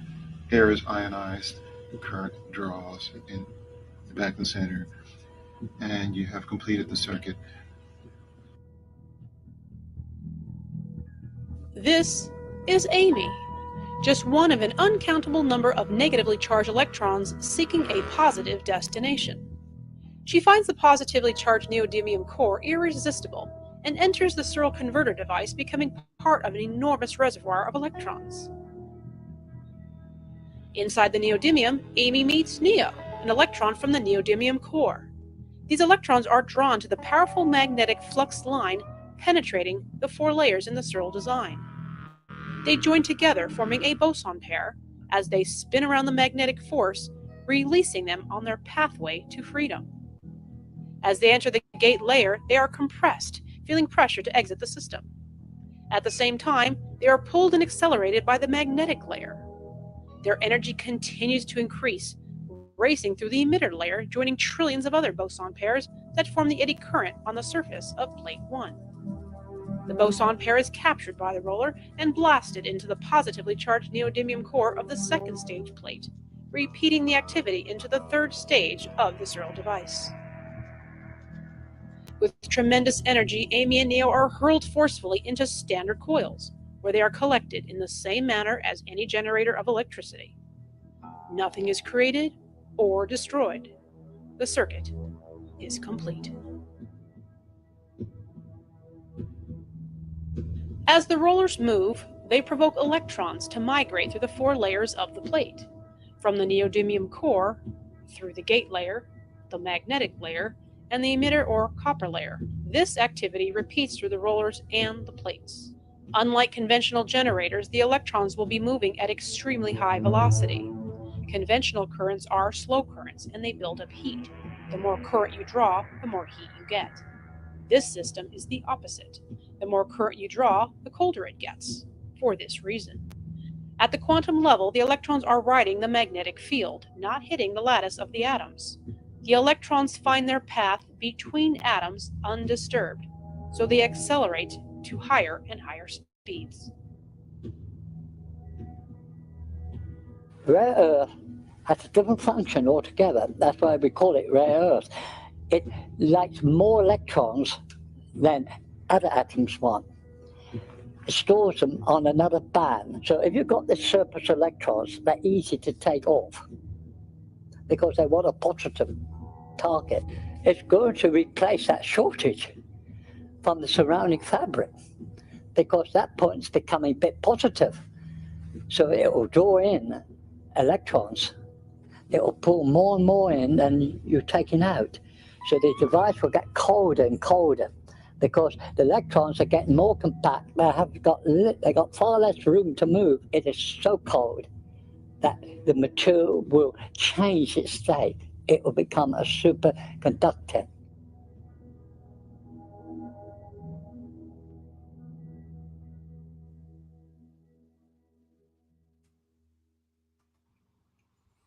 Okay, so we're going through the closing credits here. I don't know how much of that made sense to you guys, so I'm just going to go ahead and explain some of this for the hearing impaired. Okay, we're going to basically look at the first part where it's about 51 seconds in here. We're seeing a mock-up. Okay, so the way that he originally built it looked similar to this. There's concentric rings that essentially contain the same density of material in each ring, but because each material is a little bit different, the same mass of material creates different thicknesses of the material. So inside, he said it was Teflon.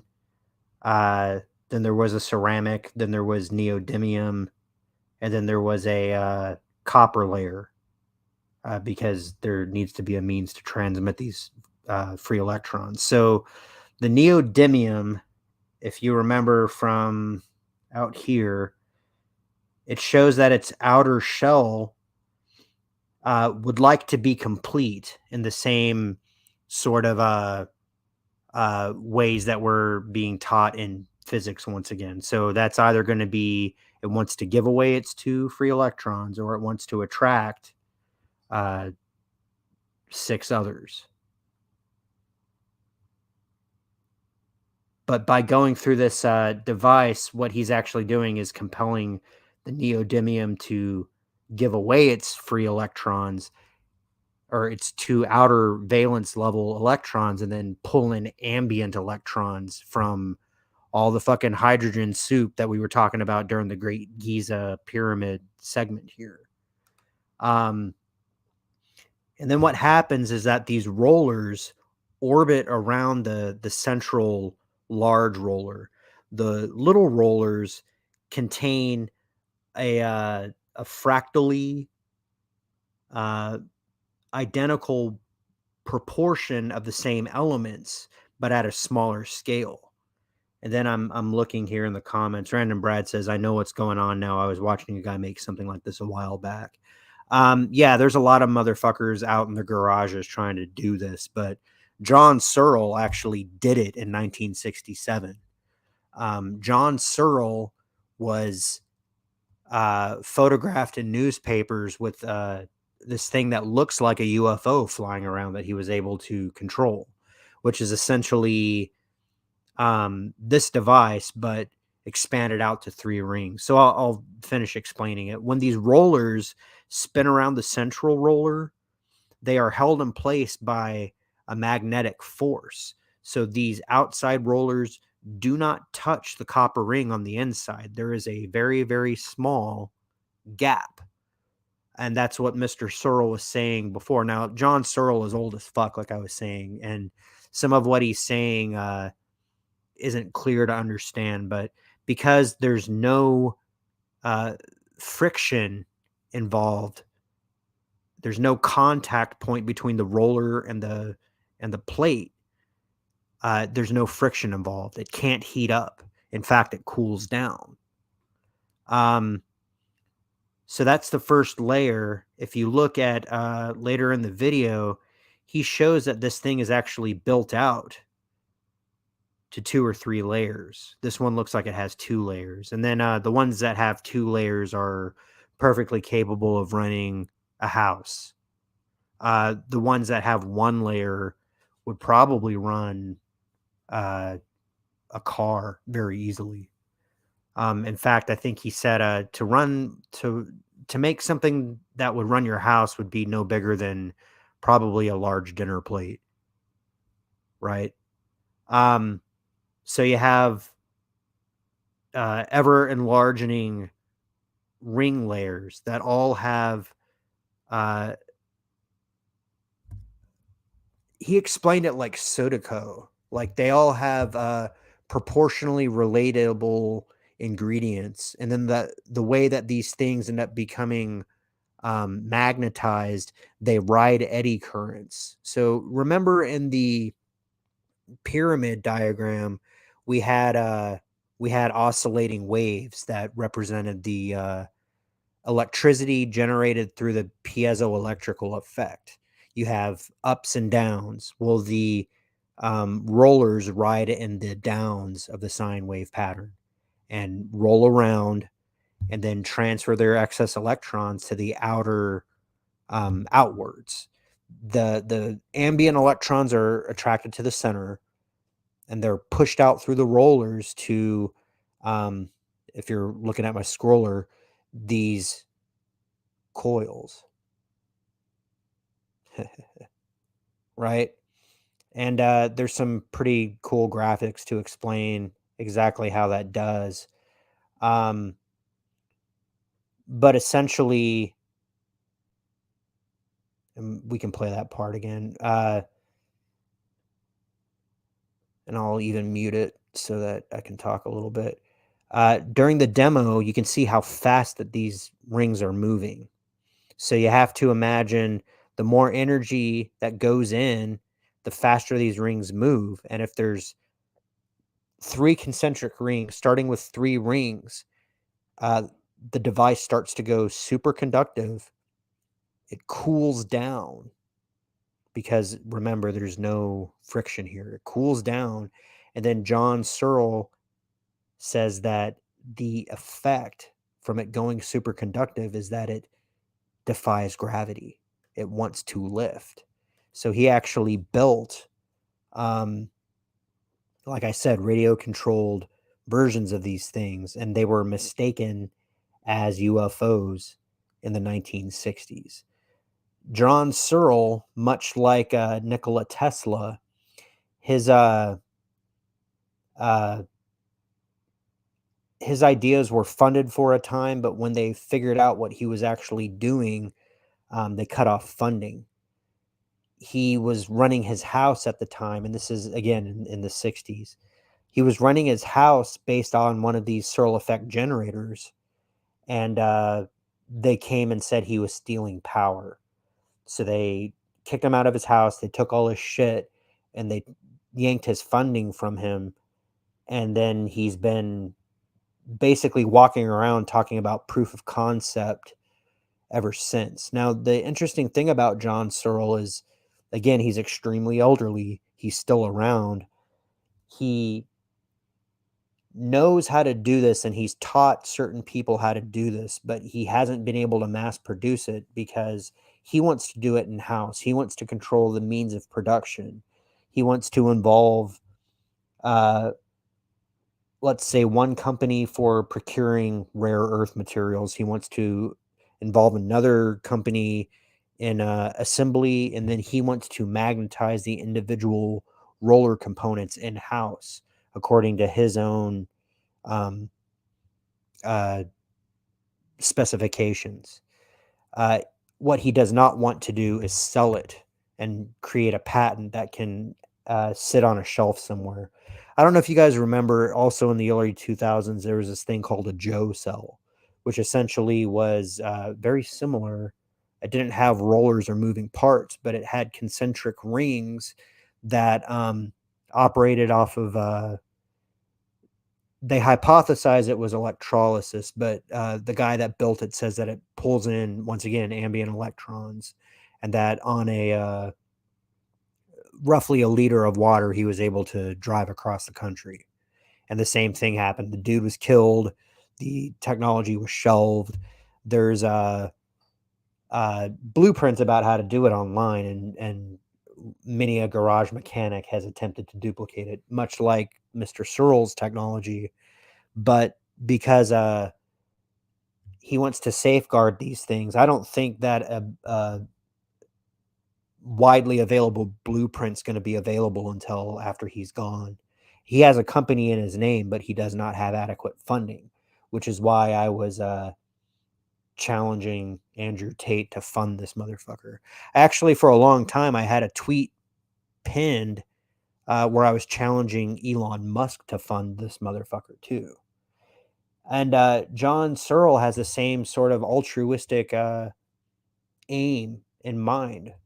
By providing humanity with free power, we won't have to spend 2/3 of our time trying to pay for energy just to get back to work. We could actually educate ourselves and with technology like this, defy gravity, go visit the fucking stars. And it says it creates negative ionization, so we can, clean up the air. We can reduce pollution. We can dismantle our nuclear power plants. We don't have to dig up coal anymore. All the turbines and all the infrastructure and all that shit can stay where it is, but we can just use these Searl effect generators to crank the wheel instead of burning gas, right? So yeah, free energy exists. It has existed since before humankind was able to understand what it was that they were being asked to build. If human hands had a hand in constructing the pyramids, which is really the only sort of, if you want to go out on a limb and say that humans were employed in the construction of the pyramids, then it certainly wasn't to bury a fucking pharaoh. And I don't believe that. I think that that's just something that if somebody wants to be like, well, there's no way. Sure, you can conceive of labor needed, but there's another sort of tangent we can go down some other time because I'm over 2 hours at this point. There was a guy named Edward Lee Scalnan who built a thing out in Florida called Coral Castle, where he basically used acoustic levitation.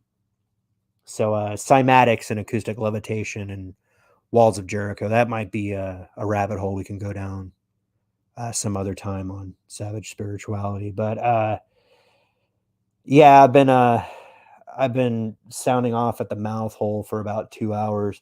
I appreciate everybody coming out. Everybody that's come out, everybody that's listening to this on the replay, you are A1 motherfucking savages. Make no mistake about it. When you walk the world, your balls swing and people fear the smell of your adrenaline because they know you're coming out to take some names. So yeah, once again, share out this video, get the likes up on this. I'm trying to, again, go off on a different direction because, the Fandom Menace shit was fun to do for a little bit, but basically you get lost in fictional tales, and there's larger things at stake here. I like Darth Vader still, and I like lightsabers and Star Trek still, but the more that I think about it, those are implements of the illusion. Those are distractions. We're here to talk about real shit. We're here to solve the problems because I don't know about you. I do not want my progeny to have to grow up a slave. I've actually gone out of my way under great duress and hardship to try to avoid the trappings of 90% of males in my demographic, because most of you guys are saddled down in debt and all that kind of shit. And maybe my life looks simplistic compared to some people, but I'll tell you what, I am beholden to no man. I could walk away from it all. Never own more than you're willing to walk away from. That's what I would tell you, Andrew Tate. Never own more than you're afraid to walk away from. And give some money to John motherfucking Searl, you rich bastard. Now, I will say this. There are many admirable things about Tate. Whether or not you fucking think he did what he is accused of doing, I can't disagree with some of his philosophy. So chew on that. And if you don't believe me, give the man a listen. Make up your own damn mind. With that, I'd like to thank you once again for coming back out. And one last time, lift high whatever it is you are imbibing. Join me in the savage salute. Here is to us. What is like us? Not a goddamn thing.